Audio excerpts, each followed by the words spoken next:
West Ham. One of our first prototypes was actually same old West Ham. We thought, no, that's too negative. We're a new club this season. We're shedding that old tag, aren't we, of, West Ham just always lose. We always let us down. We're like, no, we're not doing that anymore. Something more positive. And, it hasn't worked, basically, what you're saying is we rebranded wrong. yeah, we were wrong. Yeah, yeah, we were wrong. Yeah, we should have stuck with same old West Ham, shouldn't we? Yeah. I mean, it's just ridiculous now. But I was thinking about it this morning because, it's only a month ago that we were. I think we'd beaten Man United, or maybe 6 weeks ago. 6 weeks ago, probably, isn't it? We'd beaten United. We were third for 24 hours before the Sunday games, and then I think, I don't know, Chelsea won or Arsenal won, and then we dropped down to fourth or fifth. And then for us, that that's still really good. And everyone was on a high, and we were coming here on a Tuesday, and we were we were raving about how great we were, and how this is the season that we finally, deliver on the promise that the new stadium was going to bring the football club, and that the ambition was finally being realised. And then 6 weeks later, we're moaning because we've not won in 6 games, and we've been battered by Oxford in the cup. We've failed to beat Sheffield United at home. We were 3-0 down at home to a really Palace. poor Newcastle. Lost at home to Crystal Palace. Lost away to Everton. And Everton that were keep going. and Everton that were one defeat away from sacking their manager. Yeah, of course they were going to beat us. And I was thinking about this morning, and I just thought, hang on. This isn't anything different to what we're actually used to. So, I mean, us being so upset and so outraged, and as collectively as a group, not just us in the studio, but as collectively as West Ham fans, isn't anything new. This isn't like completely alien territory to us. It's not like Arsenal fans that are just absolutely livid because they've lost a few games. Having won a few Premier League titles in the past. Okay, given that was a long time ago, yeah. but at least they've won a few, and they've won record amount of FA Cups. But they're just upset because their manager doesn't play great tactics. We had maybe 4 games where we were like, oh, maybe this is going to get better, and now it's just gone back to the norm. And now we're all a little bit upset, and maybe it's just we're a little bit upset that we've just reverted back to the norm after a couple of really good weeks. I mean, I don't know. I'm trying to find the positives, chaps. I'm just trying to find the positives. I think for me, the frustrating thing about it is we showed in patches, even when we were picking up points, we weren't great. We weren't amazing at Watford. They were a poor team. We weren't amazing against United, but we still won. Performance levels all season haven't been that good, but the fact we were picking up points, and Norwich was probably the one guy. I know it's Norwich, a free-flowing football, so it's easy to open up against them. But we had one performance this season where we showed how good we are on our front six, and we were picking up points along the way. And I think the mentality of the West Ham fans at that point was like, we're actually picking up points, we're not playing that well. So maybe there is a bit of hope that Pellegrini's got his ideas across, and he's actually thinking like a big club, like we all say all the time. But we've just crumbled against the fixtures, against the teams around us yet again. Like last season, we crumbled against the teams who we should be beating if we want to do anything. I think the annoying bit this week is it's just so roller coastery, and that is that's definitely a word I've checked beforehand. Mate, you use it. Own it. Do you know what I mean? Like James just said then, on the back of the United win, we were 6th, 5th, 4th, 3rd, whatever it was, up in those higher echelons of the league. And even then, I remember saying it at the time. I was like, at least what we are at the moment, we're ahead of the pre-season expectation curve. That's what we were at the time. I thought, excellent. And I thought the next bunch of games, it doesn't really matter anymore if we don't win every single one of them. If you throw a couple of wins in there and you get 6 points, then after however many games we're at now, 11 games, that we'll have dropped down slightly back to that pre-season expectation curve, and we'd be right on that and maybe sitting around 8th. Even as frustrating as I've been all week, and I was not looking forward to the show at all because I don't want to talk about the game again, but there's every chance, which will be the main root of frustration for so many people anyway, there's every chance we go to Burnley this weekend, win 3-0, and we're back in 8th place. I think we can technically go 7th depending on other results and goal difference next week, but likely 8th or 9th if we win. And all of a sudden, it's not too bad again. I just don't like the roller coaster nature of it. I just think once you've had that excellent start to the season, even if you just revert back then to 10th place form, if you've already given yourself the boost to be in 4th or 5th or whatever we were, if you just revert back and stick to 10th place form the rest of the year, you end up in like 8th, 7th towards the end of the year. And it's not too bad. I was just annoyed because it's like, 13th again, brilliant. I think I think that the problem we've got at the moment is that the Premier League, the majority of the Premier League is still quite tight in terms of points. I mean, there's 4 points between 5th placed Arsenal and then 13th placed West Ham. So it's 4 points after 11 games. So, and the reason why we're 13th and not a little bit closer is because historically we're just rubbish at having good goal differences. Right? We've only finished with a positive goal difference once in the Premier League era, and that was the last season at Upton Park under Slaven Bilic. So we're always going to be at the bottom half of that sort of, the tightness of how the Premier League works, because we've never got a good goal difference, and we've got -3 at the moment, which isn't terrible, but we're 4 points off 5th. So is that really a bad thing? Well, you're right. It doesn't sound that bad, does it? No, the Premier League is incredibly tight this season. I mean, look, Sheffield United are in 6th, Bournemouth in 7th, Palace just dropped down after the weekend's defeat to Leicester, Brighton in 8th. I mean, it could literally take a couple of wins, Will. It's the That's literally what it performance, is. though. I think that's what it is this time. It's the performances. I think Tom was spot on there. I remember going up to Villa Park earlier in the year. We got a 0-0 there. We were the second best team. We went to Brighton, got a 1-0 there. We were the second best team. But we're picking up points. We're unbeaten away from home. We thought this isn't too bad. And we weren't abysmal. We were, we could have been better, but we weren't abysmal. Everton was shambolic. And I said then, that was by far the worst performance of the season. All right, we've got one of those in us. Hopefully we'll get rid of us. Sheffield United was unprofessional, 1-0 up, and the softest, most Sunday League goal you'll ever see gets them back in the game. And then you think, all right, maybe there's 2, we'll get them out. But it's 3 abject performances in a row. Sheffield United wasn't quite abject, but even that was 5 out of 10 max. And now you're just like, it doesn't, although the league position is important and it is easy to say, we're only a few points off of 7th, it's the performances that are most worrying, because that was a shambles. Yeah, exactly. At half time, realistically, if St. Maxime had taken his chance, whatever, it could have been 4, 5. And Shelby at the bar as well. Yeah, it was 5-0, yeah. Easy, 5-6-0, easy at half time. When you're at home and you come out this season, and everyone previous shows in pre-season asking about who we're around, and someone said Newcastle, and I laughed at them in a sense that our squad compared to them, particularly managers, also they got in Bruce, which is a backwards thinking manager in a lot of ways, in that Newcastle fans would say so, but we just didn't. We got absolutely played off a park and battered and tactically outdone by a Newcastle team with Steve Bruce as the manager, and that is unacceptable. We could accept a loss when we're on top of them. They score a breakaway goal or a set-piece goal, be more likely to accept that. But the fact we got completely battered and there was 3-2 flattered us at home to Newcastle, and for that to be the case after, on the back of a home loss to Palace, the Everton result, Sheffield United draw, you'd expect a reaction, and we've got nothing so far, and that's the big worry, is the performance. Yeah, it's interesting you mentioned Pellegrini as well. I know we're going to get onto him in the second section. I do not understand why we played so bad.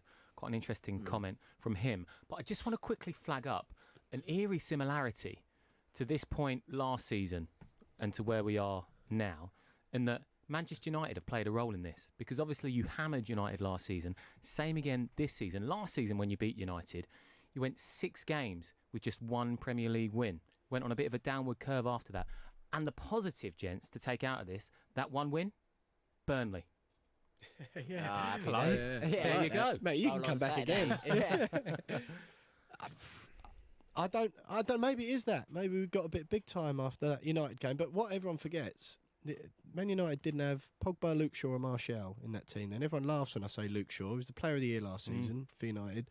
Pogba, the stats speak for themselves. He's something like, I read a piece today, he's got more assists and goal scoring opportunities he's created for United from the 5 Premier League games he's played compared to McTominay, Pereira and Fred combined. So him missing's huge. Martial, Man United fans might be mixed opinions on him, but loves a goal against West Ham. Absolutely loves a goal against West Ham. And so although it was a solid performance, we didn't really come out of third gear, and Man United were just poor. We just weren't very good.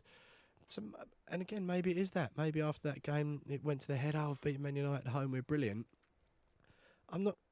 I just don't know. That's what's frustrating. I went on quite a prominent channel yesterday to talk about the game at the weekend, and it's almost embarrassing. I got asked. It's the guys at the Anfield Wrap, and I got asked by them. So, Will, you were at the game. You watch West Ham week in, week out. Oh, what is it? What do you put it down to? And it's embarrassing because I'm sort of there in some sort of capacity where I watch the team week in, week out, I should know. And I'm sitting there going, I just don't know. I'm not sure. I'd love to be able to say not something. even Pellegrini knows either. That's the problem. We have so many players who 1 week are world beaters, and absolutely they do things you look at and say, we've got a serious team here. And then the next week they'll make catastrophic mistakes, won't want to get on the ball and won't take people on, and that's what's so frustrating. Yep, indeed it is. This is the West Ham Fan Show on Love Sport. Plenty more Pellegrini patter coming up. Giving your team a voice. Love Sport Radio. Are you being fobbed off by a company? Are they letting you down? And are your complaints falling on deaf ears? We can help you out. Come to aspokesmansaid.com and we will give you a voice and a platform to raise your complaints. As recommended in the Daily Telegraph, aspokesmansaid.com. Fighting for you, saving you money. Don't get caught out by rising energy bills this year. Leading price comparison site A Spokesman Said can help you save money in just minutes. Plus, sign up to A Spokesman Said to get the latest super cheap collective energy deals. These offers are such great value, they aren't even available direct from the energy companies. Savvy customers have saved over £10 million from collective energy deals. Go to aspokesmansaid.com and you could be saving big money on your bills. With aspokesmansaid.com. Fighting for you, saving you money. Driving too close to the car in front gives you less time to react. You may not realise that you're tailgating. Leave a 2-second gap between you and the vehicle in front. When it's wet, leave a 4-second gap. By staying back, you give yourself time to react. Stay safe. Stay back. Highways England, connecting the country. How are you? How are you really? Modern life can be busy, and sometimes it's easier to look after others before looking after yourself. But there's only one you. And making small changes to your lifestyle now could improve your chances of staying healthier longer. So take the first step to a healthier you with our free How Are You quiz. See how you score and get personalised tips and support. From how to eat a little healthier to turning a 10-minute walk into exercise. Just search 1U. You probably think you're pretty good at multitasking behind the wheel. I mean, you have to multitask to drive. So what's wrong with checking your phone? The thing is, your brain simply doesn't work. Even a quick look at a message, or firing off a quick reply, affects your concentration and makes you less able to react to hazards. If you use a mobile phone while driving, you're 4 times more likely to crash. Think. Put your phone away. This is Love Sport. It's the West Ham Fan Show on Love Sport. Me, Matt Beadle, for 1 week only, replacing Charlie Hawkins with the boys from We Are West Ham. James Jones, Will Pugh and Tom Edwards with us this week as well. Will, I understand you've been getting vocal on Twitter. Yeah, we had a so Ed Forden, one of our regular listeners, got in touch with me yesterday. I put out a tweet actually, which is one of the bits of positivity that I did put on the running order earlier, was that Grady Diangana played fantastically well for West Brom last night. Set up the first one, then won the penalty for the second, and he was brilliant. And I just put out on Twitter yesterday that one bit of positivity from the week is Diangana doing well. Hard to ignore calls for a January recall, and Ed, who, like I say, gets in touch with the show quite a lot, just put it to me again after we've been sticking up for Pellegrini last week and said, are you still behind him? And we had a little bit of an exchange, and I think Ed's on the line now. I just said, come on tomorrow and we'll have a chat about it properly. And Ed, what do you think? You still critical, or you backing me? Hi guys, how's it going? Yeah, very well, thanks good, mate. Thanks for joining us. Yeah, no problem. I mean, the trouble is, with the fixtures we've had and the lack of points on the board and the fixtures we've got coming up, it's going to be very difficult for me to stay positive Pellegrini. I mean, I thought it was a great appointment at the time. He's one of the highest paid managers in the league, as you boys know. And I don't really think we're seeing the football that his wage illustrates, to be honest. So, Ed, one of the things, obviously, when we were, for those who haven't seen it, when we were chatting about it on Twitter last night, I just said, you said, am I still confident in Pellegrini? I said, for sure. I agree the Frederick Zabaleta choice was an odd one, but the thing that's annoying me at the moment with this Pellegrini out chat is that I think there's plenty of people that I'd be looking at before Manuel who haven't earned their money or done their job properly in recent weeks. We were chatting earlier, mainly Felipe Anderson is frustrating the hell out of me recently, Lanzini as well. Do you still put that on to Pellegrini that it's his responsibility to sort them out? Well, does it not come down to a bit of management? Because obviously, Anderson's done it before, and Lanzini, all those players on the pitch. I mean, for example, when he plays full now, he tends to stick him out wide, which I have no idea why. When he's got no pace, he clearly needs to be, touched tight with Haller behind as a sort of number 10 role. It's just obvious things, and it feels like the fans can see it. When I sit in a hospital, by the way, I'm sure you guys would appreciate that. Oh, here we go. Loves a bit of hospital. Everyone can see where these players need to play, and I just don't feel like at times Pellegrini's doing it. And he's obviously, he's got the credentials behind him. He's done it before. He's won the league, etc. With the fixtures coming up, I just think it's only going to get worse for him, and then the fans are really going to turn. That's my only concern. I think he's struggling to motivate the players at this current time. So I'm trying to find when the turning point's going to be. That's all. I agree with some of your things, Ed. I think some of the decisions at the weekend were questionable tactically, but do you not think that he's still only a year and a half into the role? Who else could we even get at this point? It would disrupt a lot of things, and we did show a bit of promise at the start. So basically, what would your alternative be if you wanted to get rid of Pellegrini? It's not necessarily. I mean, you could also go get Jose. I don't think it comes to us who would want money, blah blah blah, good war chest, etc. I don't necessarily say. It's a difficult one really, because you can't just get him out because there's no one to get in. And I always tend to give, like, for example, the first season that he had at the club, that's his settling period for me. He spent about 150, 160 odd mil. So I feel like this is his team, bar a couple of players that are obviously still there. It's just I don't know what he's got left for us, unless it is the players, they start turning it around. Because I'd like to think the team now picks itself, but. He dropped Bono, he dropped Fredericks, the two best performers. In his defence, Fabianski, clearly first name team sheet, has not helped at all. But there isn't a lot out there. I get that, and I'm happy to give him. I'd like to give him to the end of the season, but with the games coming up, I mean, how many points we're going to pick up from that, and in what position we're going to be in then? Our season's just sort of, gone down the swan, and it's just a bit pointless, really. Unless he then goes for the FA Cup, but I think we all know he ain't going to go for that, is he? Ed, do you not think that, given the way that modern football's going, and that a lot of clubs are sort of pulling the trigger very, very quickly on managers that, perhaps aren't delivering after a year, 18 months, 2 years, that perhaps that we should try and break that mould a little bit? Because, I mean, as much as the last few weeks has been pretty terrible and quite unbearable for us to watch, I don't think there's any danger of us actually going down, right? Right, Will, you laugh about it. No. I genuinely think that we're not gonna go on a slump where we haven't won in 20 games and it's gonna go. I say that now. I hope that don't happen. But I just think that perhaps he still hasn't really got the squad that he really believes he wants. And do you not think that perhaps actually doing what other clubs don't particularly do these days, and actually keeping a bit of faith in him, and maybe backing him next summer, giving him a little bit of money in January, but I know January's a little bit awkward for Golden Sullivan and any other football club, really. It's quite a difficult window, and just sort of seeing where this pans out maybe beyond next summer. I just feel that everyone knows my feelings about it, after what I said last week, but just feel that it's too early to really make a real judgment call on him just yet.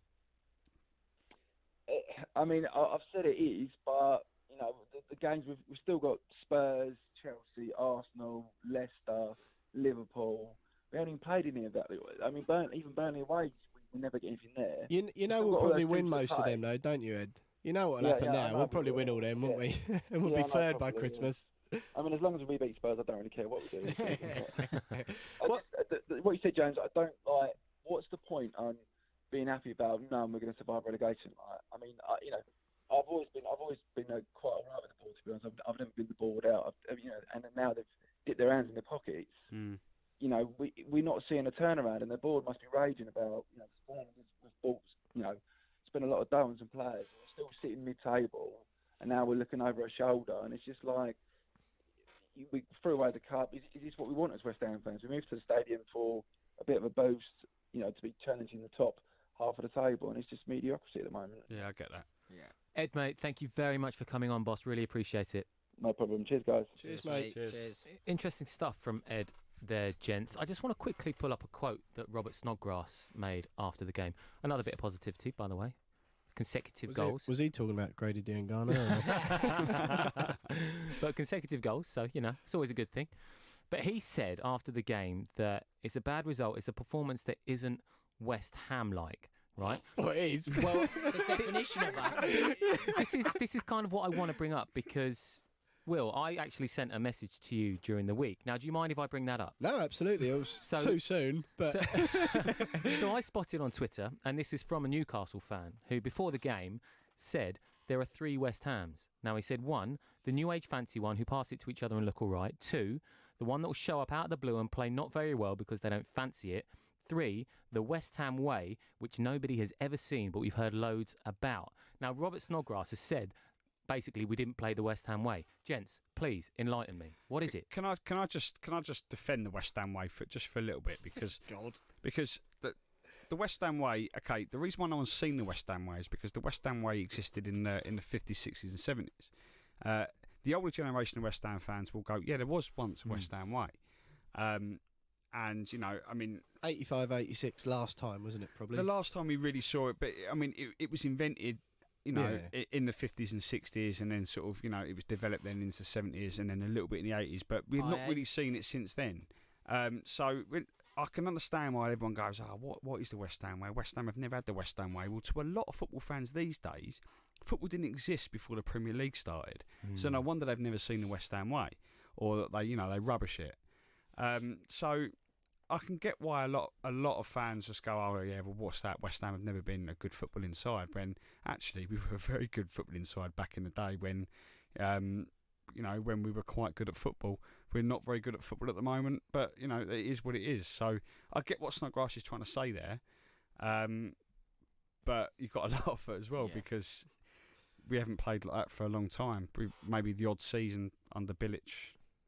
And currently, to be fair, the West Ham way is being Losing. unbelievable one week and then getting turned over by someone you shouldn't the next week. And I think that's everyone says that, and I agree with James. At the same time, we don't have a West Ham way. The identity of the club is still a free-flowing passing team who's going to go at people and hurt people. We try it. We're a lot worse than we were back then, but we're not a long ball. Since Allardyce, other than that little period, we've never been a long ball team strictly, other than the Carroll years. We've not really been like that, so we're trying to play the right way, but we're just doing it awful, and it's like watching paint dry. I'd rather go long than we have been last week. Don't you think it would have been well funny, though, if Snodgrass had come out afterwards and just went, yeah, well, that's the West Ham way, isn't it? Sometimes you think have the media teams sort of fed it into the players sometimes. Every third interview, just mention the West Ham way or say that isn't a West Ham performance. Yeah, there's loads of people like that. I mean, we're lucky and Noble when he comes out and does press that people actually want to hear from him because he's pretty honest and says what he means. But the amount, not just West Ham, it's every club, the amount of, we're happy with the 3 Marcus Rashford the other night said we're happy with the 3 points after they'd just beaten Chelsea in the cup. Staggering, wasn't it? And we're all, they've all given a script, don't they? Yeah, we're happy with the points, did it for the team, not personal goals, blah, blah, blah. Like, football fans get bored of that. And completely different tangent, but I think that's why there's such a disconnect you're seeing at Arsenal between Xhaka and the fans at the moment. Because most fans, they see the players on the telly, but they're just reading out someone else's words half the time, aren't they? So yeah, the West Ham way thing is a crowd pleaser, if you like, for a lot of people that the media team will probably tickle in. And like exactly what you said, I'll just mention that every now and then. But like when you most people, not just the 3 of us in the studio, then would have made exactly those same jokes about it. That is basically the modern day West Ham way is exactly what we saw on Saturday. Yeah, indeed it was. And just to finish up on the personnel playing that day, I mean, the 2 subs at half-time were interesting, right? Yarmolenko and Noble both taken off for Lanzini, and Ayeti made his. Was that his? It was not his first appearance, but he's gradually been implemented. I think that was the most minutes he's spent on the pitch in the Premier League. But at one time, interestingly, he made those subs. I mean, that's quite a statement by Pellegrini. I think that whoever watched that game, no matter what manager, you had to make changes at half time, whether they were right or wrong. For me, the first sub I would have done after about 20 minutes of watching the game. Zabaleta off for Frederick. He was getting torn apart for pace, and it was an obvious thing before the game, even more obvious when it kicked off, and that was the main one. At half-time, I knew he was going to come out and make changes, but I thought Zabaleta would be the first name off, and that surprised me. I think Noble surprised me a little bit because he can control games for us, and he's brilliant at that, but he had to make changes, and yes, he had to get close to Haller. We had to have someone closer. And Noble's a captain, and he was doing nothing. When we went 2-0 down, I remember looking at him a few times, and normally he's there, like, rallying everyone, going, come on, what the hell are you doing? Which is, what everyone sort of celebrates him for. There was none of that. He was just sort of traipsing around with his head down like everyone else was, which was, I don't know, when it's sort of your main selling point and your footballing ability might just not quite be as good as some of the other people in your team, and you're there for that galvanising mental side of the game. I was very disappointed not to see that, but, don't worry, James, I still love him. Still love him. We still love him. Right, let's draw a line under it, fellas. It's gone. It's over. This is the West Ham Fan Show on Love Sport. We are going to look ahead next to the Burnley game. Love Sport. Are you paying way over the odds for your car insurance? The spiralling costs put people off driving, full stop. But you're a careful driver, and realistically, you'll only need an insurance payout if some halfwit cuts you off on the M1. So you shouldn't be forced to pay massive car insurance premiums, and you don't have to. Go to price comparison site aspokesmansaid.com today and find out the best value car insurance deals on the market. Don't pay the price for not shopping around. Spokesmansaid.com. Fighting for you, saving you money. Before you set off on a long journey, remember to check your vehicle. Are your tyres correctly inflated? And are the treads deep enough? Have you got enough fuel? Is your oil level right? Checking your vehicle doesn't take long, but can prevent a breakdown or accident and save you money. So, before you set off on a long journey, check your tyres, fuel, and oil. Highways England, connecting the country. If you see somebody showing any of the signs of a stroke, you don't have to think about it, you just dial 999. Use the FAST test. F. Face. Has their face fallen on one side? Can they smile? A. Arms. Can they raise both arms and keep them there? S. Speech. Is their speech slurred? T. Time. Time to call 999 if you see any one of these signs. Act fast, make the call, dial 999. Whoa! Look how much saturated fat is in these chocolate biscuits. It's surprising how much is in our food and drinks. For us kids, eating too much saturated fat can lead to harmful fat building up inside, which we can't see, increasing the risk of heart disease or stroke when we get older. So be food smart. Download the free Change for Life food scanner app and start making healthier choices today. Love Sport Breakfast with Richard Lee and Patrick Christys. They've called it Archie, Harrison, Mountbatten, Windsor. Okay. So we're going to be running around the playground soon with all the other little Oscars and Hughs and Hugo. Hugo, darling, come on, your quinoa's getting cold. I don't mind quinoa when it's cold. Right, okay, that's what you took from that, is it? Sorry, yeah. Sorry, what's the baby called again? No, quinoa's not that bad when it's cold, though, is it? No, it's not. I have just eaten some quinoa as well, so I'm a frothing hypocrite. Yeah. Although healthy while I do it. Some more big news today concerning Bolton Wanderers. Lawrence Bassini's takeover looks to be off, and we're joined now by Roger Allinson, a board member of the Bolton Supporters Trust. Afternoon, Roger. Hello. Hello. What on earth is quinoa? Yes! You can tell you're from Bolton. I love it. Weekdays from 6 a.m. This is Love Sport. It's the West Ham Fan Show on Love Sport. Me, Matt Beadle, standing in for Charlie Hawkins for 1 week only. Charlie is at home now. I imagine he's sat on his sofa listening to us chew the fat, gents. It's me with the boys from We Are West Ham. As always, James Jones, Will Pugh and Tom Edwards with us this evening. James, you've had some correspondence. Yes, Neil from Down Under tunes Lovely. into our YouTube live stream. We love Neil, don't we? Every week, Neil from Down Under. So we'll just wave at the cameras for Neil. What time is it in Australia? I mean, he tuned in at the beginning of the show at 5:35 a.m. So it's great commitment from Neil. As always, I've asked him to get his questions in, and not so much asked a question, but he's had a say about the. I mean, as Will can looks see, like quite a lot. I mean, of he's a put a say, lot there. yeah. He's just had a say about what's going on with the fixtures and stuff like that. So Neil said that the loss to Palace was just one of those games where we didn't take our chances. The loss to Everton, we just didn't make any chances. And the draw with Sheffield United was bad team selection and bad subs. Starting the same team against Newcastle was even weirder. And our next games are Burnley, Spurs, Chelsea, Wolves, Arsenal, Southampton, before meeting Palace on Boxing Day.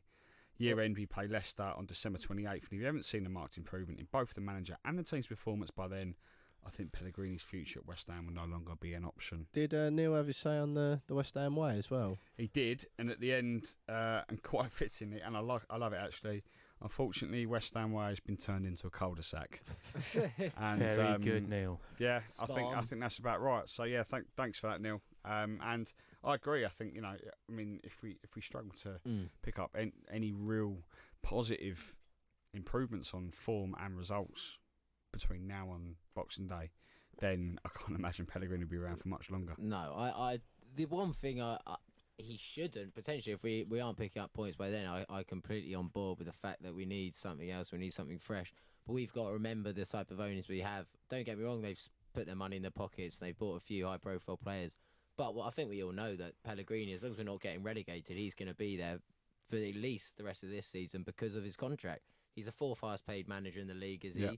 So we're not gonna sack him if we're not quite achieving what we want to, but we're not getting relegated. West Ham will keep their hands in their pockets and won't get rid of him, and that's just how it is. Yeah. It's a shame.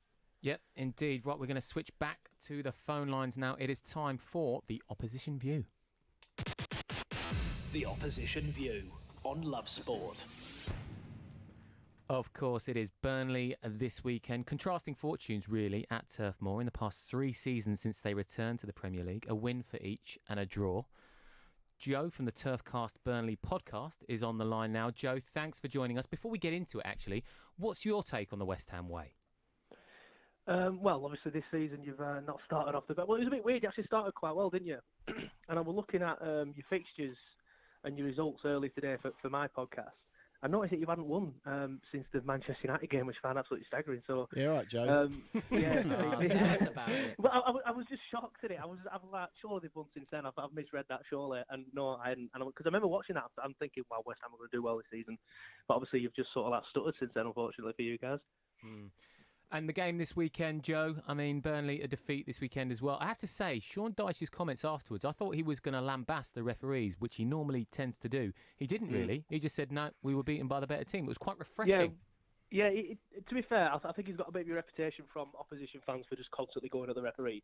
But half of it, 90% of it is justified. I think every now and then I do read it. I think, come on, Sean, we got battered today. But 9 times out of 10, if we do get battered, he comes out and says we weren't good enough. And I respect him for that. But it was pretty much his choices and team selection were the reason why we got battered. So it were also refreshing to see, though, that he did say, yeah, we got battered, and there's now shirts up for grabs. So hopefully there's a few changes this weekend for us.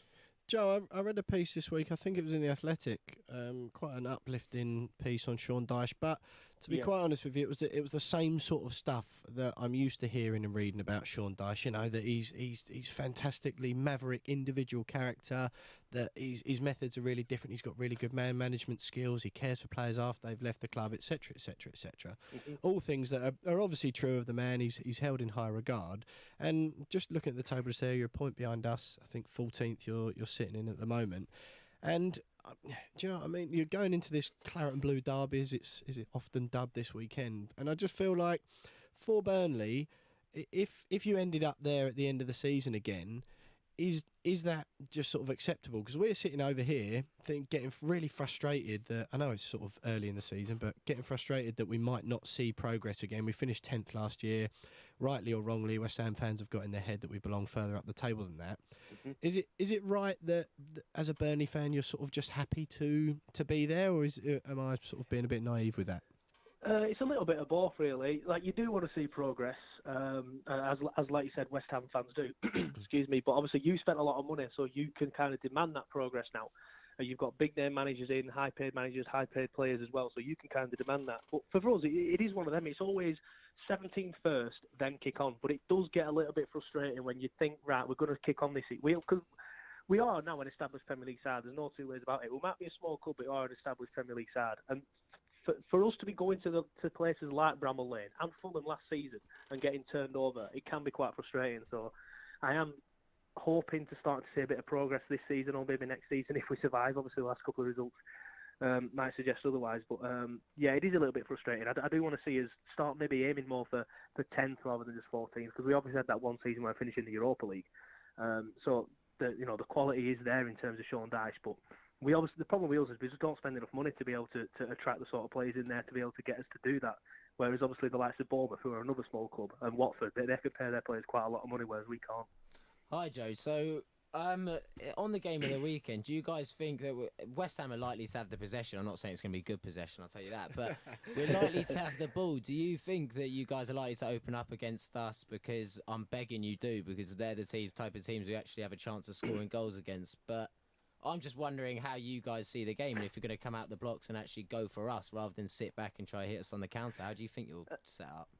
We'll just set up where we always do, 2 banks of 4. It's not a defensive style, but it's more like a compact style, and then try and utilise the wings with Dwight McNeil, the young lad on the wings who introduced himself to you lot last season. His quality. Yeah, he's brilliant. To say he came in pretty much unheard of, the lad's class, and obviously a lot of top 6 clubs looking at him, which is completely justified. But we don't open up against anybody, to be honest, mate. So I can't really see us opening up against you. It'll be the same stuff. Utilise the wings. Hopefully Chris Wood's playing, because I think he's the main reason why we've been so poor the last 2 games. Hopefully he's playing. Try and get the ball up to him so we can hold it up. Then the likes of Dwight and the other midfielders like Westy and Cork can come into play and get balls in and do it that way. Because we scored quite early on against you last season, I think, didn't we? I think Chris Wood himself scored quite early on, but it was the same thing. We didn't really come out. I never really use the phrase coming out the blocks for Burnley, because I don't think we ever really do that. It's like teams like your Liverpool's and maybe your Bournemouth, the way they play. That's the sort of phrase I'd use for them. But for us, it's more a case of slow and steady wins the race. I don't know. Like we'll just get hopefully some set pieces in, some corners, bombard you with crosses, and hopefully you'll crack.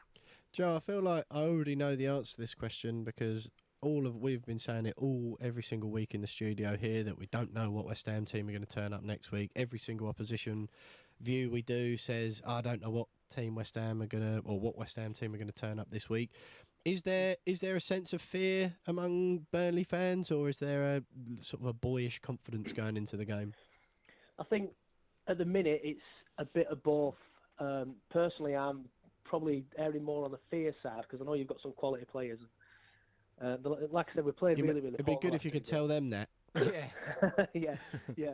But yeah, we've been really poor. Like, we've conceded 9 in the last 3 games, and that is just not what we're known for. We're known for being good at the back and being strong defensively and having a goalkeeper that'll come out and collect crosses. But we've just been so poor. Like, no respect to Sheffield United, they've done really well this season. I'm really impressed with them.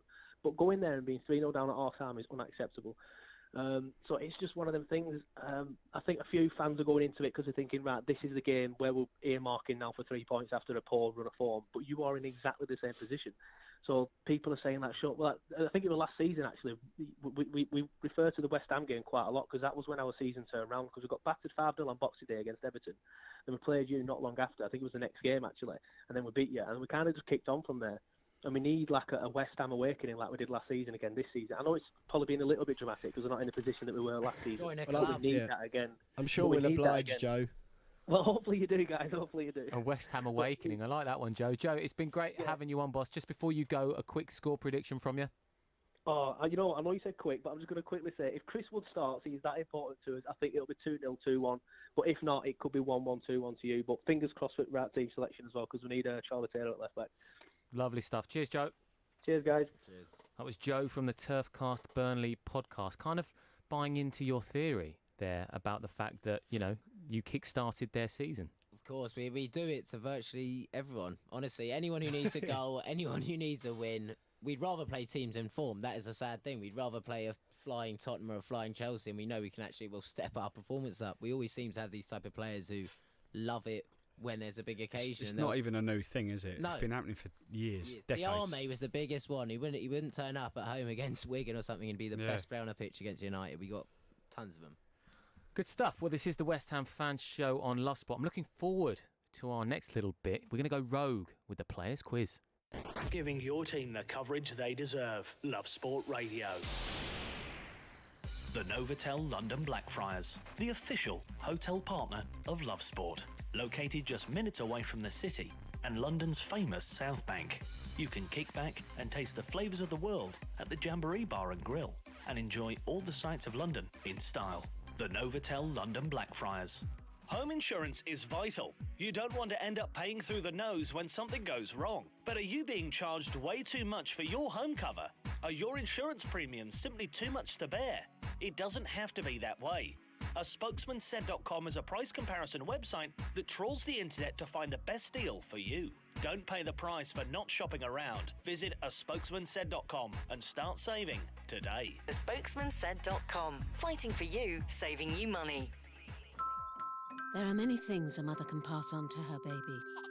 Her smile, her eye colour, and her immunity to whooping cough.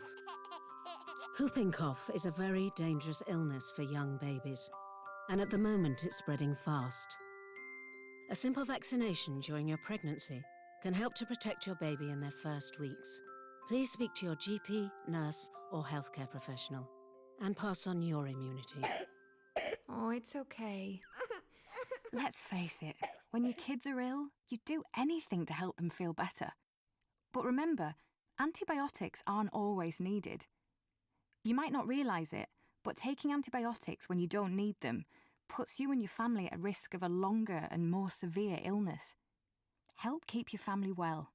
Always take your doctor's advice on antibiotics. Search NHS antibiotics. All better. Before you set off on a long journey, remember to check your vehicle. Are your tyres correctly inflated? And are the treads deep enough? Have you got enough fuel? Is your oil level right? Checking your vehicle doesn't take long, but can prevent a breakdown or accident, and save you money. So, before you set off on a long journey, check your tyres, fuel, and oil.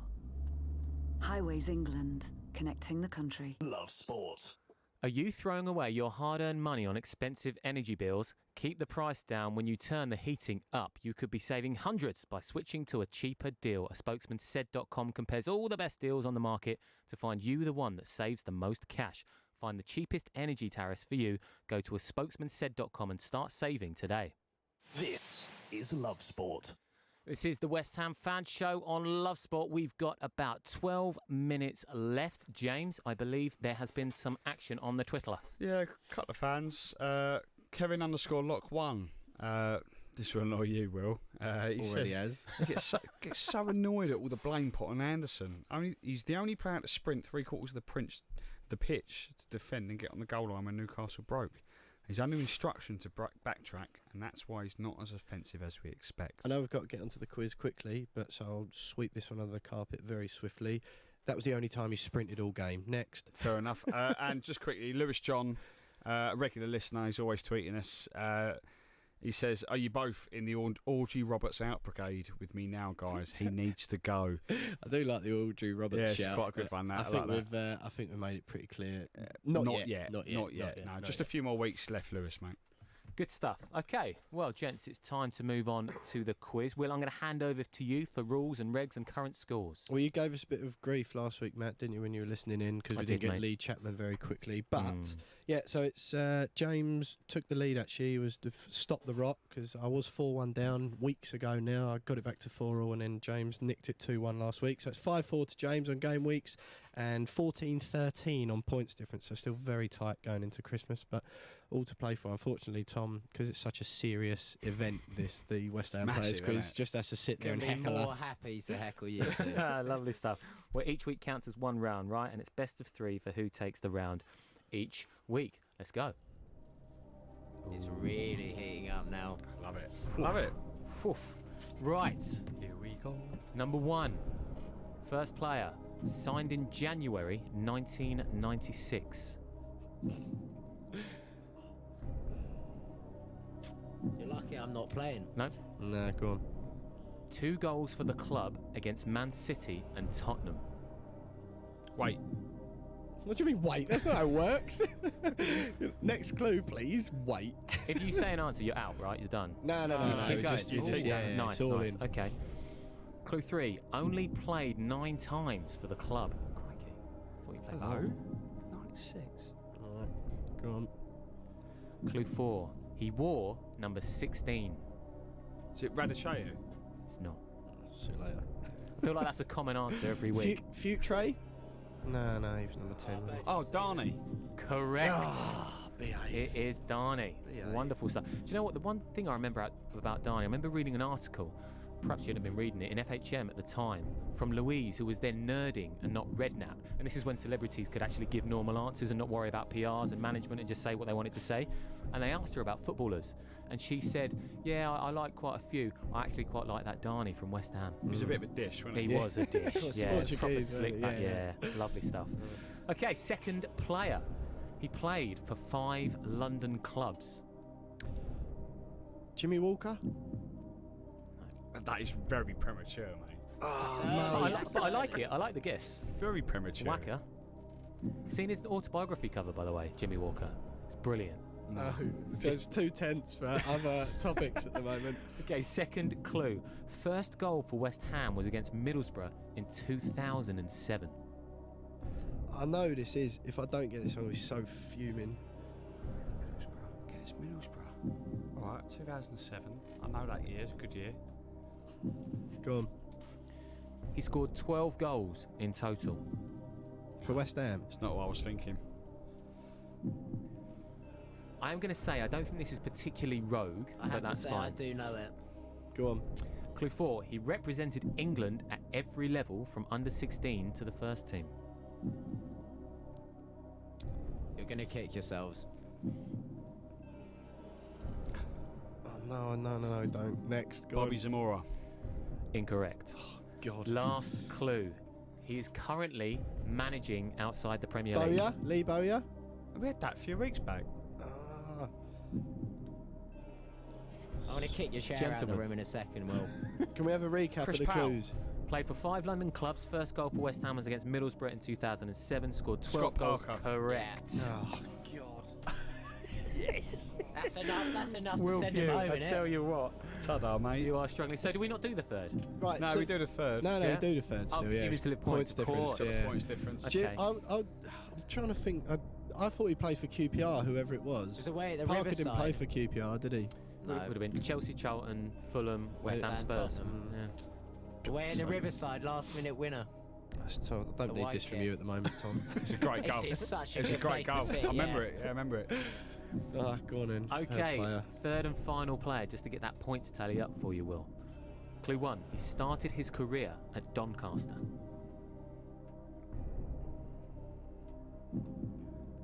Go on. He played 25 times between 2003 and 2005. Doncaster. God. Oh my God. Go on. That's Stephen Bywater? No. I really want the next clue to be the one that helps you clinch it. He scored 1 goal away at Crewe in 2004. Adam Noland? Callum Davenport. No to both, I'm afraid. Wayne Quinn? Nope. Go on. He was sent off on the first day of the 2004-5 season at Leicester. No, next. Okay, final clue could be the one that clinches it because of the numbers. He wore number 24 and number 3. Oh. Nah. It's not Wayne Quinn. McCartney? Nope. 24 and 3. John Harley? No. Oh, mate. You're in the right It's a ballpark. good shout, though. You're John in the right Harley's a good ballpark. shout. Oh, is it Rufus Brevitt? It is Oh, Rufus mate. Brevitt. It's That's a 3-zip. beauty, that's a beauty. 3-zip. I thought Andy Melville was who I thought. Right, Big yeah, Rufus Riley. scored an absolute screamer once. Can't remember who it was against. Crewe, by all accounts. Was it Crewe? Yeah. Scored 1 goal away at Crewe. Love Have that. you got me 3-0 again? You were a broken man 2 weeks ago. This is absurd. Crikey O'Reilly. Well, I've got to say, and listen, I must applaud you because you're feeling slightly under the weather today. This is true. I didn't want to wheel out that excuse before, but everyone listening will have heard how bunged up I sound. Fevers galore, but you know, if you want to take the hollow win, James, it's up to you, mate. It's a bit like lasagna. take It's like it. lasagna gate I'll all take over it, mate. again. No, I'll take it, yeah. I'm No, just win's a win. Michael Carrick still bitter about it, like 15 years later or whatever it was. That'd be me. 2031. Still going, no, that time I was ill. I thoroughly enjoyed that, fellas. That is that's a top-notch quiz. quite a feature, isn't it? It's even better sat in the back seat, honestly. just chipping in. Yeah, with everything seems so much easier when you're sat here. So that's what you sat now 6'4", isn't it? To 6'4", you? yeah. The pints are mine. But yeah, we're leading up to Christmas with there's a few pints on it. The Christmas do, the We Are West Ham Christmas do bonanza. Yeah. Lovely. It's just going to be the three of us. Yeah, well, I mean, we haven't Happy set days. the date yet, so I'm going to keep shifting it back until I get a few more points back. We might end up having it in about April. Yeah, we'll have it in the summer, won't we? 12 Next goals, Christmas. Scott Parker. I don't know, part of me thought he would have scored more.